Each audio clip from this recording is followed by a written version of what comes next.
Hi welcome back to me today 070. ఈ రోజు హైదరాబాద్ లో ఉన్న నెహ్రూ జూలాజికల్ పార్క్ లో ఉన్న already wild animals and exotic birds part 1 లో చూసినాం కదా. సో ఈ రోజు రెప్టైల్స్ అండ్ టైగర్ సఫారీ చూడబోతున్నాం. నెహ్రూ జూలాజికల్ పార్క్ లో ఇలా ఎంటర్ అవ్వగానే రైట్ సైడ్ మన ఫేవరెట్ రెప్టైల్ హౌస్ ఉంటది. రెప్టైల్ హౌస్ లో ఎంటర్ అవ్వాలంటే ఫస్ట్ ఎంట్రీ టికెట్ తీసుకోవాలి, కానీ ఇక్కడ నో క్యాష్ అన్నమాట. యూజువల్లీ మేము ఎక్కడైనా no online payments only cash అని చూసింటాం కదా, కానీ ఇక్కడ మాత్రం no cash only online payments అని ఉంటది. అందుకు మీరు ఇక్కడ క్యాష్ తీసుకొచ్చినా దాంతో ఏం పని ఉండదు. టికెట్ తీసుకొని మెల్లగా వస్తే రెప్టైల్ హౌస్ వచ్చేస్తుంది. కానీ టికెట్ ఎంతనో చెప్పలే కదా. 30 rupees for adults and 10 rupees for children. ఇక రెప్టైల్ హౌస్ లో ఎంటర్ అవ్వగానే ఫస్ట్ మన ఫేవరెట్ ఇగ్వానా ఎంక్లోజర్ ఉంటుంది. ఇక్కడే మన అలెక్స్ గాడి ఫ్రెండ్స్ అండ్ ఫ్యామిలీ ఉంటారన్నమాట. ఇక ఈ ఎంక్లోజర్ లో అయితే గ్రీన్ ఇగ్వానాస్ అలాగే రెడ్ ఇగ్వానాస్ కూడా ఉన్నాయి, కానీ అన్ని అడల్ట్స్. బేబీ ఇగ్వానాస్ అయితే అస్సలు లేవు. ఇక్కడ చూడండి, ఇగ్వానాస్ సన్ లైట్ లో బాస్కింగ్ చేసుకుంటున్నాయి. బేసిక్లీ ఇండోర్ క్యాప్టివిటీలో ఇగ్వానాస్ కి యూవీ లైట్ కంపల్సరీ కదా. అలాగే అవుట్డోర్ ఎంక్లోజర్స్ లో ఇవి సన్ లైట్ లోనే బాస్కింగ్ చేసుకుంటాయి. దీని వల్ల ఇవి టైం టు టైం ఫుడ్ తీసుకొని బాగా హెల్తీగా ఉంటాయి. నెక్స్ట్ రెటికులేటెడ్ పైథాన్ అంట. ఇవి చాలా పెద్దగా పెరుగుతాయి, అంటే ఆల్మోస్ట్ 28 నుంచి 32 ఫీట్ లాంగ్ పెరుగుతాయి. ఇప్పుడు ఇది రౌండ్ గా ఉంది కాబట్టి ఇప్పుడు లెంత్ ఎంతో కనబడతలేదు, కానీ ఇది కూడా చాలా పెద్దగానే ఉంది. ఇక నెక్స్ట్ మన ఇండియన్ రాక్ పైథాన్. ఇవి ఆల్మోస్ట్ 20 ఫీట్ లాంగ్ పెరుగుతాయి. దీనికోసం బాస్కింగ్ లైట్ కూడా పెట్టారు చూడండి, ఇది కూడా బాస్కింగ్ చేసుకుంటుంది. Next Russell viper snake. ఇది 5 to 6 ఫీట్ లాంగ్ పెరుగుతుంది. చూడడానికి చిన్నగానే ఉంటుంది, కానీ చాలా డేంజరస్ స్నేకే. ఇక నెక్స్ట్ మన ఫేమస్ స్నేక్ కింగ్ కోబ్రా. ఇది ఆల్మోస్ట్ అందరికి తెలుసు, కానీ వీడు 15 ఫీట్ లాంగ్ పెరుగుతాడంట. ఇక కింగ్ కోబ్రా తర్వాత మన ఇండియన్ కోబ్రా. వీటిని నాజా అని కూడా అంటారు. ఇది 4 to 6 ఫీట్ లాంగ్ పెరుగుతుంది. ఇది కూడా చూడడానికి చిన్నగానే ఉంటుంది, కానీ చాలా వెనమస్ స్నేక్. అలాగే నెక్స్ట్ లాంగ్ నోస్డ్ వైన్ స్నేక్. ఇది ఫుల్లీ గ్రీన్ కలర్ లో ఉంటుంది. ఇక నెక్స్ట్ ట్రింకెట్ స్నేక్ అంట. ఇక్కడ చూసిన స్నేక్స్ అన్నిట్లో ఇది ఒక్కటే యాక్టివ్ గా కనిపించింది. ఇక్కడ రెడ్ ఇయర్ స్లైడర్ టర్టిల్స్ కూడా ఉన్నాయి. ఇవి ఆల్మోస్ట్ ఎవ్రీ పెట్ షాప్ లో దొరుకుతాయి. ఇక నెక్స్ట్ మనం పొలాల్లో చూసే మానిటర్ లిజర్డ్ కూడా ఉంది, అంటే ఉడుము అన్నమాట. ఇది వాటర్ లో ఎక్కువగా ఉంటుంది కాబట్టి దీన్ని వాటర్ మానిటర్ లిజర్డ్ అని అంటారు. ఇక చిన్న చిన్న రెప్టైల్స్ అన్ని కవర్ అయిపోయినాయి. ఇప్పుడు next alligator and crocodile section లోకి వచ్చేసాము.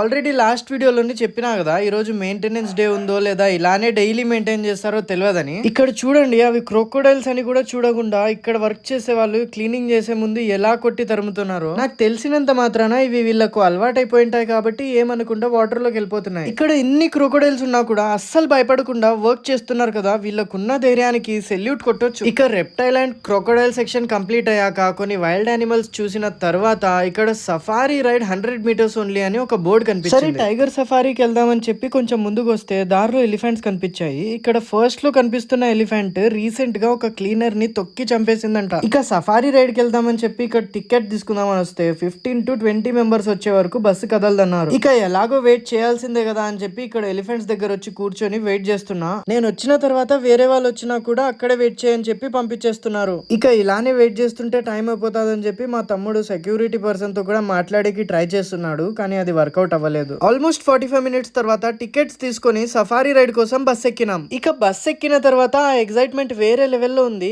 ఎక్సైట్మెంట్ కి తగ్గట్టు ఈ టైగర్ సఫారీ రైడ్ ఉంటుందో లేదో చూద్దాము.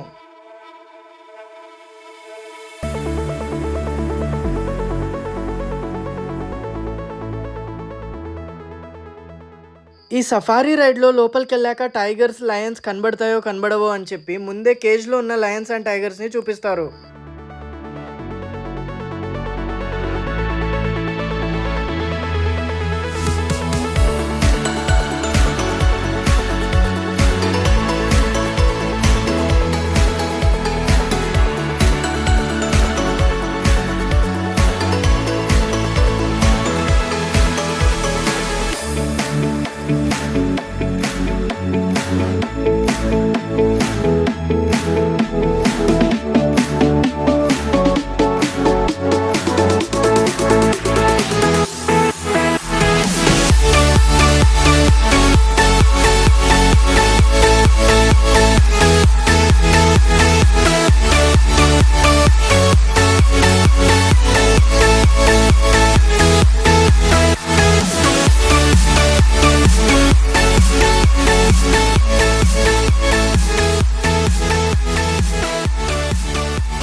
ఎలాగో లయన్స్ అండ్ టైగర్స్ ఏవైతే బయట తిరుగుతున్నాయో అవి దాక్కొని ఉంటాయి కాబట్టి కేజ్ లో ఉన్న టైగర్స్ నే బయటకు వదులుతున్నారు. నేనైతే వైట్ టైగర్ ని దగ్గర నుంచి చూడడం ఫస్ట్ టైం. అసలు టైగర్స్ ఎంత పెద్దగా ఉంటాయని నాకు అస్సలు తెలియదు. అలాగే వైట్ టైగర్స్ కి కూడా మన పర్షియన్ క్యాట్స్ లాగా బ్లూ ఐస్ ఉంటాయని అస్సలు తెలియదు.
ఇక టైగర్ సఫారీ రైడ్ మొత్తంలో లాస్ట్ లో ఈ బైసన్స్ ఫ్యామిలీ చూపించి ఎండ్ చేసేస్తారు. ఇక ఇక్కడ నుంచి సీదా మనం ఎక్కడ ఎక్కినామో అక్కడే దింపేస్తారు. ఇక మన ఇండియాలో ఏ టైగర్ సఫారీ బాగుంటుందో కామెంట్ చేయండి. నెక్స్ట్ వీడియోలో కలుద్దాం. బాయ్.